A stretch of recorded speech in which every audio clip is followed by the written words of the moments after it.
was asked to think about wilderness for this Lenten series. So the first thing I usually do when I'm asked to think about something, I go to the dictionary. And my dictionary said that a wilderness is defined as a desert, an uncultivated and uninhabited region. Well, the next thing I did was to go to the thesaurus. I like to do crossword puzzles, so I spend a lot of time with the thesaurus and sometimes with the dictionary. In the thesaurus, it says that a wilderness is an open space, a clearing, a hinterland, a backcountry, the bush, a tangled skein, or a snarla.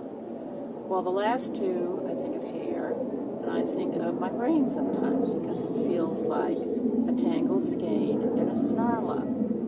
Now, in the King James Version, wilderness appears 304 times.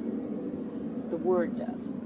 And in the Bible, there are 34 verses about wilderness. So when things are getting kind of set in the wilderness in my life, I think of Julian of Norwich. She was an anchorite who lived from 1342 to about 1412 in England. So that means she was a little girl when the plague was occurring, and somehow she survived the plague. When she was 30 years old, she got very sick. Didn't think she was going to live. So she suddenly started having visions and put them down in a book later on. Now, later on in her life could have been, they're not sure, a few months after she recovered, or as late as 15 years after she had the visions. Then, as an older lady, she decided that she wanted to become an anchorite. Well, she had to get the blessing of the bishop and all sorts of things, kind of like what we have today in a vetting process.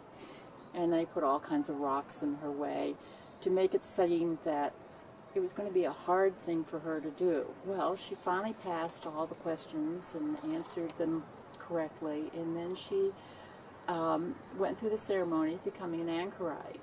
Now, this to me could be a definition of wilderness for a lot of folks. It certainly was for me. She was walled into a little room that had 3 windows.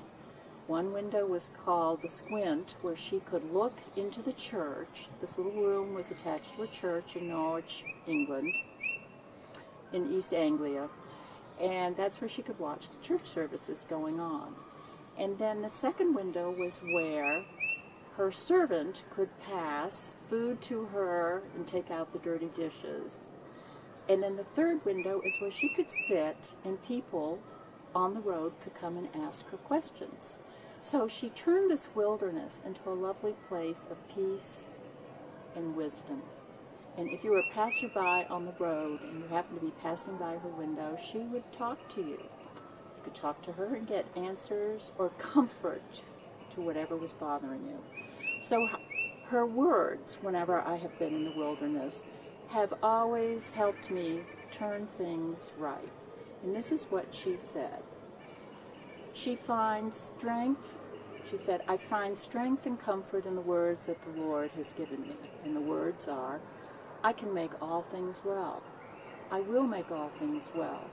I shall make all things well, and thou canst see for thyself that all manner of things shall be well.